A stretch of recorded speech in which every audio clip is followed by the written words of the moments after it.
आकाशवाणी मुंबई. रश्मी पाटकर प्रादेशिक बातम्या देत आहे. ठळक बातम्या. राज्यभरात नववर्षाचं उत्साहात स्वागत. मुंबई महानगरपालिका निवडणुकीसाठी 2349 उमेदवारी अर्ज वैध. पुणे आणि पिंपरी चिंचवडसाठी शिवसेनेसोबत युतीसंदर्भात चर्चा सुरू असल्याची अजित पवार यांची माहिती. देशातली पहिली वंदे भारत स्लीपर ट्रेन लवकरच सुरू होणार असल्याची रेल्वे मंत्र्यांची माहिती. 99व्या अखिल भारतीय मराठी साहित्य संमेलनाला साताऱ्यात सुरुवात. आणि शौर्य दिनानिमित्त भीमा कोरेगाव इथं अभिवादनासाठी आंबेडकरी अनुयायांची मोठी गर्दी. नववर्षाचं स्वागत देशभरासह राज्यात आनंदात आणि उत्साहात झालं. राजधानी दिल्लीसह देशाच्या इतर भागातही नववर्षाचं स्वागत करण्यासाठी नागरिक एकत्र आले होते. मुंबईत gateway of India, marine drive, Girgaon, Dadar, Juhu Chowpatty आणि इतर सार्वजनिक ठिकाणी नागरिकांनी एकत्र येऊन मोठ्या जल्लोषात नववर्षाचं स्वागत केलं. नव्या वर्षाच्या पहाटे आज मुंबईत पावसानं हजेरी लावली, त्यामुळे वातावरणात गारवा पसरला. राज्यातल्या विविध भागातही नागरिकांनी नववर्षाचं स्वागत केलं. नंदुरबारमध्ये श्रॉफ हायस्कूलच्या विद्यार्थ्यांनी सामूहिक सूर्यनमस्कार करून नवीन वर्षाचं स्वागत केलं. गोंदियामध्ये नववर्षाची सुरुवात देवदर्शनाने झाली. नागराधाम मंदिरातील पंचमुखी शिवलिंगाच्या दर्शनासाठी तसंच सिव्हिल लाईन भागातल्या हनुमानाचं दर्शन घेण्यासाठी सकाळपासून भाविकांची मोठी रांग लागली होती. गोवा, मध्य प्रदेश, तेलंगणामध्ये स्थानिक नागरिकांनी आणि पर्यटकांनी फटाक्यांची आतिषबाजी केली. अमृतसरमध्ये श्री हरमंदिर साहिबमध्ये नव्या वर्षाचं स्वागत प्रार्थनेनं झालं. काश्मीर खोऱ्यात काल नववर्षाचं स्वागत मोठ्या उत्साहात झालं. गुलमर्ग, पहलगाम, सोनमर्ग आणि इतर पर्यटन स्थळांवर तसंच श्रीनगरमध्ये लाल चौक इथल्या ऐतिहासिक क्लॉक टॉवरजवळही नागरिकांनी एकत्र येऊन नववर्षाचं स्वागत मोठ्या जल्लोषात केलं. यावेळी शहरात प्रमुख रस्त्यांवर आणि पर्यटन स्थळांवर बहुस्तरीय सुरक्षा व्यवस्था तैनात करण्यात आली होती. राष्ट्रपती द्रौपदी मुर्मू, प्रधानमंत्री नरेंद्र मोदी, मुख्यमंत्री देवेंद्र फडणवीस यांनी नागरिकांना नववर्षाच्या शुभेच्छा दिल्या आहेत. महानगरपालिकांच्या निवडणुकीसाठी उमेदवारी अर्जांची काल छाननी झाली. मुंबई महानगरपालिकेच्या निवडणुकीसाठी 2516 उमेदवारी अर्ज दाखल झाले होते. राज्य निवडणूक आयोगाने केलेल्या छाननीत त्यातले 167 अर्ज अवैध ठरले. नवी मुंबई महानगरपालिका निवडणुकीसाठी उमेदवारी अर्ज दाखल करण्याच्या शेवटच्या दिवशी एकूण 946 अर्ज दाखल झाले. या अर्जांच्या छाननीनंतर 117 अर्ज अवैध ठरले तर 839 अर्ज वैध ठरले. सोलापूर महापालिका निवडणुकीसाठी एकूण 1460 अर्ज दाखल झाले होते. छाननीत या अर्जांपैकी 230 अर्ज अवैध ठरले असून 1230 अर्ज मंजूर करण्यात आले आहेत. लातूर महापालिकेसाठी एकूण 758 उमेदवारी अर्ज दाखल झाले होते. छाननीनंतर त्यापैकी 696 अर्ज वैध ठरले असून 63 अर्ज बाद करण्यात आले आहेत. जालना महानगरपालिकेसाठी एकूण 1260 उमेदवारी अर्ज दाखल झाले होते. छाननीनंतर 1234 अर्ज वैध ठरले आहेत. दरम्यान पुणे आणि पिंपरी चिंचवड महानगरपालिकेच्या निवडणुकीसाठी युती करण्यासाठी शिवसेनेशी चर्चा सुरू असल्याचं उपमुख्यमंत्री अजित पवार यांनी सांगितलं. ते आज पुणे येथे वार्ताहरांशी बोलत होते. पुणे महानगरपालिका निवडणुकीसाठी पक्षातल्या प्रतिस्पर्धी उमेदवाराचा अर्ज फाडून गेल्याच्या आरोपावरून शिवसेनेच्या उमेदवाराविरुद्ध गुन्हा दाखल करण्यात आला आहे. ठाणे महापालिका निवडणुकीसाठी काही उमेदवारी अर्ज अवैध ठरवल्यामुळे निवडणूक अधिकाऱ्यांनी पक्षपात केल्याचा आरोप विरोधी पक्षांनी केला आहे. शिवसेना उद्धव बाळासाहेब ठाकरे पक्षाचे राजन विचारे, मनसेचे अविनाश जाधव आणि राष्ट्रवादी काँग्रेस शरदचंद्र पवार पक्षाचे जितेंद्र आव्हाड यांनी काल पत्रकार परिषद घेत हा आरोप केला. येत्या 15 जानेवारी रोजी होणाऱ्या महानगरपालिकांच्या निवडणुकीसाठी उमेदवारी अर्ज मागे घेण्याची अंतिम मुदत उद्या असून सकाळी 11 ते दुपारी 3 वाजेपर्यंत अर्ज मागे घेता येतील. 3 जानेवारीला निवडणूक चिन्हांचं वाटप झाल्यानंतर अंतिम उमेदवार यादी जाहीर होणार आहे. मुंबई महानगरपालिका निवडणुकीच्या पार्श्वभूमीवर शिवसेना उद्धव बाळासाहेब ठाकरे पक्षाच्या उपनेत्या शीतल देवरुखकर शेठ यांनी पक्षनेतेपदाचा राजीनामा दिला आहे. त्या लवकरच भाजपमध्ये प्रवेश करणार आहेत. पिंपरी चिंचवडमध्ये लोकनेते आमदार दिवंगत लक्ष्मण जगताप यांच्या स्मृतिप्रित्यर्थ तयार करण्यात आलेल्या शक्तीस्थळाचा लोकार्पण सोहळा आज झाला. मुख्यमंत्री देवेंद्र फडणवीस यावेळी उपस्थित होते.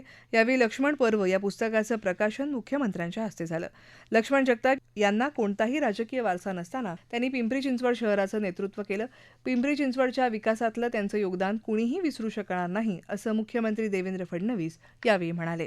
माजी खासदार आणि शेतकरी नेते राजू शेट्टी यांनी महाराष्ट्र गोवा शक्तीपीठ द्रुतगती महामार्ग प्रकल्पाच्या गरजेवर प्रश्नचिन्ह उपस्थित केलं असून या मुद्द्यावर मुख्यमंत्री देवेंद्र फडणवीस यांना चर्चेचं आवाहन केलं आहे. नागपूर रत्नागिरी राज्य महामार्ग उपलब्ध असताना हा समांतर महामार्ग बांधण्याची कोणतीही गरज नसल्याचं त्यांनी व्यक्त केलं आहे. 86,300 कोटी रुपयांचा नागपूर गोवा शक्तीपीठ द्रुतगती महामार्ग 810 किलोमीटर लांबीचा असून तो 12 जिल्ह्यांमधून जाईल. या प्रादेशिक बातम्या आकाशवाणीच्या मुंबई केंद्रावरून देत आहोत. आकाशवाणी मुंबईच्या एअर न्यूज मुंबई या इंस्टाग्राम पेजवर तुम्हाला दिवसभर महत्त्वाच्या बातम्या वाचता येतील. प्रादेशिक बातमीपत्रात आपलं पुन्हा एकदा स्वागत. देशातली पहिली वंदे भारत स्लीपर ट्रेन लवकरच सुरू होणार असून प्रधानमंत्री नरेंद्र मोदी येत्या काही दिवसांमध्ये या गाडीला हिरवा झेंडा दाखवतील असं रेल्वे मंत्री अश्विनी वैष्णव यांनी घोषित केलं आहे. ते आज नवी दिल्लीत वार्ताहर परिषदेला संबोधित करत होते. पहिली वंदे भारत स्लीपर ट्रेन गुवाहाटी आणि कलकत्ता दरम्यान धावेल अशी माहिती त्यांनी यावेळी दिली. स्वदेशी बनावटीच्या वंदे भारत स्लीपर ट्रेनची हायस्पीड चाचणी नुकतीच पूर्ण झाली असून या गाडीला 16 डबे आहेत आणि 1 ते 1,500 किलोमीटर इतक्या लांब पल्ल्याच्या प्रवासासाठी ती विकसित करण्यात आली आहे अशी माहिती त्यांनी दिली. वंदे भारत स्लीपर ट्रेन आरामदायक स्लीपर बर्थ, स्वयंचलित दरवाजे आणि आधुनिक शौचालय यांसारख्या अत्याधुनिक प्रवासी सुविधांनी सुसज्ज असल्याचं ते म्हणाले. 99वं अखिल भारतीय मराठी साहित्य संमेलन आजपासून साताऱ्यात सुरू होत आहे. आज सकाळी ध्वजारोहण आणि ग्रंथ प्रदर्शनाच्या उद्घाटनाने समारंभाची सुरुवात झाली. त्यानंतर प्रकाशन कट्टा, कवी कट्टा, गझल कट्टा यांचंही उद्घाटन करण्यात आलं. यावेळी काढण्यात आलेल्या ग्रंथदिंडीत मान्यवर साहित्यिकांसह साहित्यप्रेमी नागरिक सहभागी झाले. उद्या साहित्य संमेलनाचं औपचारिक उद्घाटन ज्येष्ठ लेखिका आणि विचारवंत डॉक्टर मृदुला गर्ग यांच्या हस्ते होणार आहे.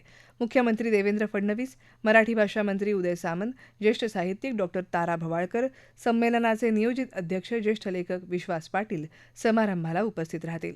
3 जानेवारीला लेखक प्रकाशकांचा सत्कार आणि 4 जानेवारीला पुस्तक चर्चा हे कार्यक्रम आयोजित करण्यात आले आहेत. पुणे जिल्ह्यात भीमा कोरेगाव इथं आज शौर्य दिन साजरा होत आहे. या ठिकाणी असलेल्या विजयस्तंभाला अभिवादन करण्यासाठी लाखो नागरिकांनी मोठी गर्दी केली आहे. ऐतिहासिक विजयस्तंभावर केलेली फुलांची आकर्षक सजावट सर्वांचं लक्ष वेधून घेत आहे. उपमुख्यमंत्री अजित पवार यांनी भीमा कोरेगावच्या शौर्य स्तंभाला अभिवादन केलं. विजय दिनाच्या पार्श्वभूमीवर सुरक्षिततेसाठी 5,000 पोलीस तैनात करण्यात आले आहेत. तसंच 50 पोलीस टॉवर, 10 ड्रोनच्या सहाय्यानं या ठिकाणी लक्ष ठेवलं जाईल. विजयस्तंभाला भेट देणाऱ्या नागरिकांसाठी जिल्हा प्रशासनानं सर्व सोयी सुविधा उपलब्ध करून दिल्या आहेत. बार्टीनं 310 बुक स्टॉल उभारले आहेत. पुणे परिवहन मंडळानं मोफत बस सुविधा उपलब्ध केली आहे. DRI अर्थात महसूल गुप्तचर संचालनालयानं काल मुंबई छत्रपती शिवाजी महाराज आंतरराष्ट्रीय विमानतळावर केलेल्या कारवाईत 3,89,00,00,000 रुपये किमतीच्या सोन्याची तस्करी उघडकीला आणली. यावेळी DRIच्या पथकानं बहरीन इथून आणलेल्या एका प्रवाशाकडून मेणाच्या स्वरूपात सोन्याची भुकटी भरलेल्या 12 कॅप्सूल जप्त केल्या. या प्रकरणी पुढला तपास सुरू असल्याचं DRIच्या सूत्रांनी सांगितलं.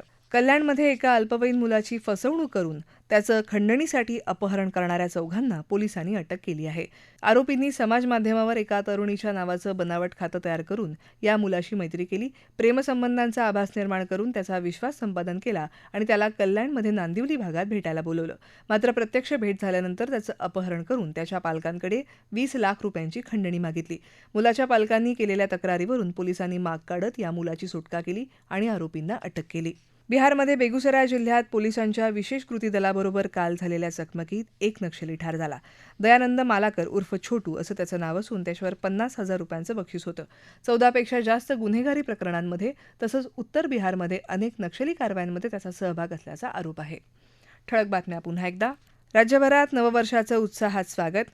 मुंबई महानगरपालिका निवडणुकीसाठी 2,349 उमेदवारी अर्ज वैध. पुणे आणि पिंपरी चिंचवडसाठी शिवसेनेसोबत युतीसंदर्भात चर्चा सुरू असल्याची अजित पवार यांची माहिती. देशातली पहिली वंदे भारत स्लीपर ट्रेन लवकरच सुरू होणार असल्याची रेल्वे मंत्र्यांची माहिती. 99व्या अखिल भारतीय मराठी साहित्य संमेलनाला साताऱ्यात सुरुवात. आणि शौर्य दिनानिमित्त भीमा कोरेगाव इथं अभिवादनासाठी आंबेडकरी अनुयायांची मोठी गर्दी. याबरोबरच आकाशवाणी मुंबई केंद्रावरचं हे प्रादेशिक बातमीपत्र संपलं. पुन्हा भेटूया संध्याकाळी 5 वाजता आकाशवाणी मुंबईच्या पुढच्या बातमीपत्रात.